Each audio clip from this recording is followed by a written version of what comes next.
వెంకటరెడ్డి గారు, ఉదయం నుంచి ఎన్నికలు చెదురు మదురు ఘటనలు మినహా చాలా ప్రశాంతమైన వాతావరణంలో, సుహృద్భావ వాతావరణంలో చక్కగా ఎన్నికలు నిర్వహించామని అధికారులు జబ్బలు చరుచుకున్నటువంటి పరిస్థితి.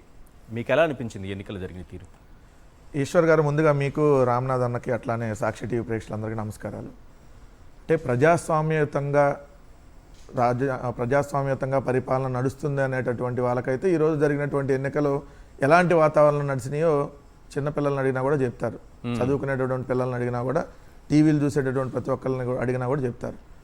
ఒకటి, అసలు ఈరోజు జరిగింది ఎన్నికలు కాదు. ఫస్ట్ పాయింట్, పులివెందుల ఒంటిమిట్టకు సంబంధించినటువంటి ఆ 2 మండలాల ప్రజల మీద తెలుగు దండుపాళ్యం పార్టీ వాళ్ళు, తెలుగు దండుపాళ్యం పార్టీకి ఎవరైతే మద్దతుగా ఉన్నటువంటి కొంతమంది పోలీసుల ముసుగులో ఉన్నటువంటి రౌడీలు చేసినటువంటి దండయాత్ర. దీన్ని ఎన్నికలు అనరు. అసలు ఈరోజు ఎన్నికల కమిషన్ ఆధ్వర్యంలో ఎన్నికలు జరగల. దండుపాళ్యం కాబట్టి దండయాత్ర చేశారు సార్. ప్రజాస్వామ్యతంగా నిజంగా ఎన్నికలు నిర్వహించాలి అనేటటువంటి ఆలోచన చేస్తే ప్రశాంతయుత వాతావరణంలో ఎన్నికలు రండి అని చెప్పి ఎక్కడైనా ఎన్నికల కమిషన్ ఆహ్వానించి ఇదిగోండి ఓటర్లు స్వేచ్ఛగా ఓటు హక్కును వినియోగించుకోమని చెప్పాలి.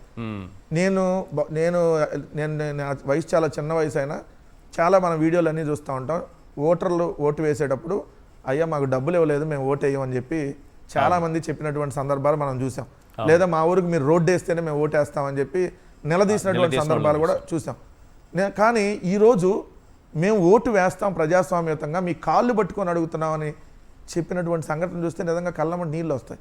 అంటే ప్రజాస్వామ్యం, ఓటు ఎంత విలువైనది అనేటటువంటిది పులివెందుల్లో ఉన్నటువంటి ఈరోజు ఓటు హక్కు వినియోగించుకోవాలి అని వినియోగించుకోలేకపోయినటువంటి వాళ్ళని చూస్తే నిజంగా కూడా బాధ. ఎందుకంటే ఇప్పుడు ఓటు చాలా మంది, మీకు తెలుసు, టౌన్లో ఉండే వాళ్ళైతే ఓటు వేయడానికి కూడా ఇష్టపడరు కొంతమంది. ఓటింగ్ శాతం కూడా తగ్గిద్ది. రూరల్ ఏరియాలోనే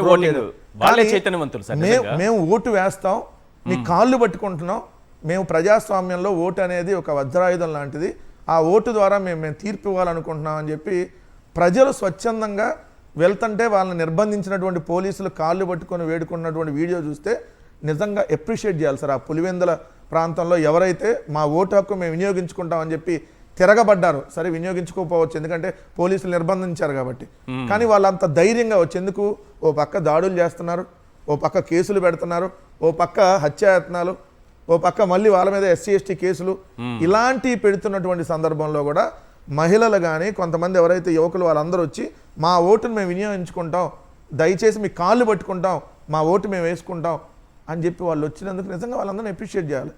రెండో పాయింట్ వచ్చేటప్పటికి ఇక్కడ క్లియర్గా నిన్న నేను పేపర్ స్టేట్మెంట్లు చూస్తే ఎవరైతే కోయ ప్రవీణ్ గారు, DGP గారు, పోలింగ్ కేంద్రాలన్నీ సమస్య, DIG ఎవరైతే కోయ ప్రవీణ్, కోయి కాదు కోయి, అదే కోయ ప్రవీణ్, ఈయన మన పత్యాపారం అని మాట్లాడింది ఈయనే.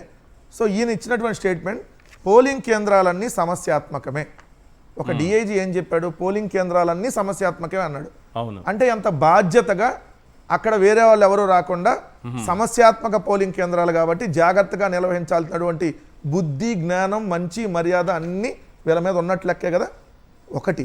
రెండు, ఈయన ఇచ్చిన స్టేట్మెంట్లో 700 మంది భద్రతా సిబ్బందిని ఏర్పాటు చేశాము, ప్రతి పోలింగ్ కేంద్రానికి ఒక CI, ఒక SI అధికారితో ప్రత్యేక టీం ఉంది. అంటే ఈరోజు పులివెందులలో జరిగినటువంటి, ఒంటిమిట్టలో జరిగినటువంటి ప్రతి పోలింగ్ కేంద్రంలో ఒక SI, ఒక CI అధికారులు పర్యవేక్షించారు. అంటే ఒక CI, ఒక SI స్థాయి అధికారుల ఆధ్వర్యంలో పోలీస్ వ్యవస్థతో మొత్తం కుమ్మక్కు అయ్యి అక్కడ ఓటింగ్కి ప్రజలను రాకుండా చేశారనేదే కదా దీనికి ఆయన చెప్పిన స్టేట్మెంట్కి అర్థం. ఎందుకంటే ఒక SI, ఒక CI ఒక పోలింగ్ కేంద్రంలో ఉంటే ఏదైతే జమ్మల మడుగో, లేదంటే పక్కన ఉన్నటువంటి మైదుకూరో, లేదంటే పక్కన ఉన్నటువంటి పొద్దుటూరు నుంచి తెలుగుదేశం గోండాలను, తెలుగుదేశం పార్టీ నాయకులను తీసుకొని వచ్చి మీరు దొంగ ఓట్లు వేయించారని అంటే ఒక CI, SI ఎక్కడున్నారు? అప్పుడు నిద్రపోయారా? వాళ్ళ కొమ్ము కాస్తున్నారా? పత్యాపారం చేశారా? సూటిగా అడుగుతా ఉన్నా.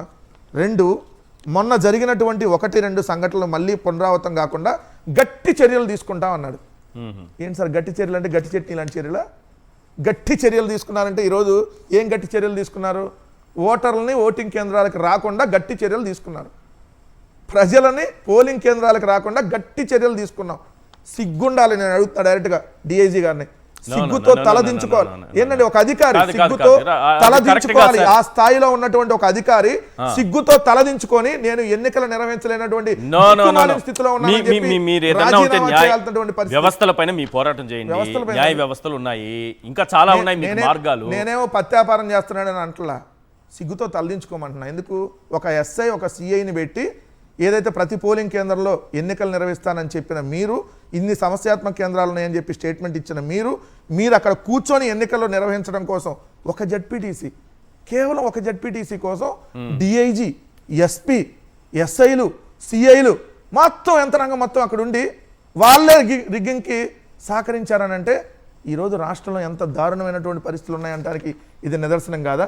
బయట నుంచి వచ్చినటువంటి ముఖ్యమైన నాయకుల్ని, ప్రజలను ఇక్కడి నుంచి పంపించేందుకు ప్రత్యేక డ్రైవ్ నిర్వహిస్తామన్నారు. దీనికి అర్థమైంది తెలుసు సార్? ప్రత్యేక డ్రైవ్ ఎవరి కోసం నిర్వహించారు? బయట నుంచి వచ్చిన వ్యక్తుల కోసం కాదు. బయట నుంచి వచ్చినటువంటి వ్యక్తుల్ని ఇక్కడ రిగ్గింగ్ చేయడానికి ప్రత్యేక డ్రైవ్ నిర్వహించారు. ఎక్కడైతే లోకల్లో ఉన్నటువంటి ఓటర్లు ఎవరైతే ఉన్నారో వాళ్ళని ఓటింగ్ కేంద్రానికి, పోలింగ్ కేంద్రానికి రాకుండా, ఓటు వేయకుండా ప్రత్యేక డ్రైవ్ నిర్వహించారు. చాలా గొప్ప డిఐజీ గారు సార్. ఎందుకంటే ఆయన ఏమని ఇచ్చిన స్టేట్మెంట్ చూడండి. బయట నుంచి వచ్చినటువంటి ముఖ్యమైనటువంటి వ్యక్తుల్ని, ఏదైతే ప్రజలను, బయట నుంచి వచ్చిన ముఖ్యమైన నాయకులను, ప్రజలను ఇక్కడ నుంచి పంపించేందుకు ప్రత్యేక డ్రైవ్ నిర్వహిస్తామన్నారు. అక్కడి నుంచి ఇక్కడ తీసుకురావడానికి ప్రత్యేక డ్రైవ్ నిర్వహించారు.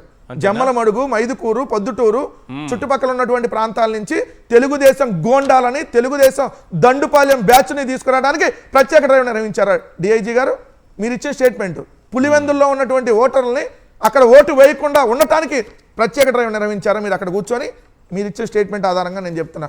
అయ్యా గౌరవ కలెక్టర్ గారు, మీరంటే చాలా గౌరవం. ఎందుకంటే చెరుకూరి శ్రీధర్ గారు ఇచ్చిన స్టేట్మెంట్, స్థానికేతరులు స్వగ్రామంలో ఉండరాదు. శ్రీధర్ గారు సిఆర్డీఏకి చాలా గొప్ప ఆయన, అందుకనే ఆయన ఇచ్చిన స్టేట్మెంట్ చూడండి. స్థానికేతరులు స్వగ్రామంలో ఉండరాదు.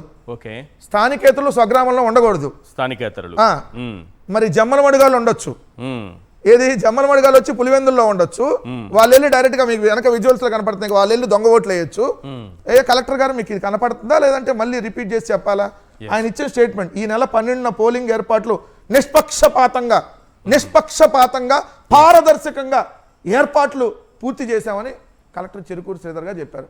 నిష్పక్షపాతంగా, పారదర్శకంగా అంటే పచ్చ పార్టీకి పారదర్శకంగానా, పచ్చ పార్టీ వాళ్ళకే నిష్పక్షపాతంగా పక్షపాతంగానా, లేకపోతే మీ అందులో పచ్చ పార్టీకి పక్షపాతంగా, ఏదైతే మీరు అన్నట్టుగా అక్కడ ఏర్పాట్లు ఎవరు పారదర్శకంగా, పచ్చ పార్టీకి పారదర్శకంగా మీరు ఏర్పాట్లు నిర్వహించారని క్లియర్ గా ఈ రోజు జరిగినటువంటి ఎన్నికల్లో చెప్పదలిచారా? ఓటర్లకు పులివెందుల్లో 95%, ఒంటిమిట్టలో 96% మీటర్ ఓటర్ల స్లిప్లు పంపిణీ చేశామని, ఆదివారం మిగిలిన వారందరికీ ఓటర్ స్లిప్లు అందజేస్తామని తెలిపారు. రైట్. మరి 95%, 96% ఓటర్ స్లిప్పులు తెలుగుదేశం పార్టీ వాళ్ళకి పంచారా? మరి జమ్మలమడుగు పక్కన పొద్దుటూరు లేదంటే పక్కన ఉన్నటువంటి మిగిలిన నియోజకవర్గాల నుంచి ఎలా స్లిప్పులు తీసుకొని వచ్చి వాళ్ళు ఓట్లు వేశారు? నేను క్లియర్ గా అడుగుతున్నా. ఎస్పీ గారు కూడా స్టేట్మెంట్ ఇచ్చారు. ఏమని? గత 10 రోజులుగా పులివెందుల, ఒంటిమిట్ట పోలింగ్ కేంద్రాలను పరిశీలించామని, అవాంఛనీయ సంఘటనలకు తావులేదని. ఈ రోజు జరిగిన అవాంఛనీయ సంఘటనల లేదంటే ఏం సంఘటనలు జరగలేదా? ఇలాంటి సంఘటనలు ఈ విధంగా ఈరోజు నిజంగా ఈరోజు సార్ 78 ఏళ్ల స్వాతంత్ర భారతదేశ చరిత్రలో ఈరోజు పులివెందుల, ఒంటిమిట్టలో జరిగినటువంటి ఎన్నికల వాతావరణం బహుశా మనం బీహారు అలాంటి రాష్ట్రాల్లో కూడా ఎప్పుడు చూసుండవు. అంత దారుణమైనటువంటి ఎన్నికలు ఈరోజు జరిగినాయి అనేది మాత్రం స్పష్టం.